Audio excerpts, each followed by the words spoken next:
in that series, Dear Nani is a series of images I happened to find much later of my grandmother.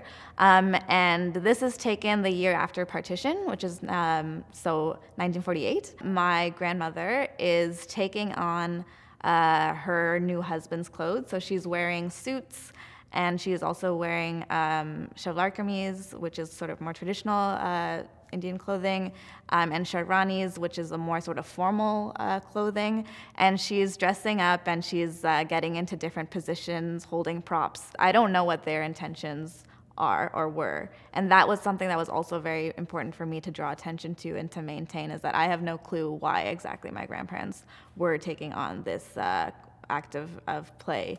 I can only appreciate that it was for fun. But me, as kind of like this person who's now, 2 generations removed, living in Canada, I have a education in reading images. I'm reading into it this very colonial context. And I was very worried about, with this project, it being read from a very sort of simple Western feminist gaze. But I do also think there are larger implications of British and colonial ideas of what being a proper gentleman was, being a proper citizen was, the kind of education that they received. So that is also being sort of, all of these things are things that I am projecting onto the images. I don't know if they were aware of them when they were, doing what they were doing. It's sort of my reading that's going on to the images.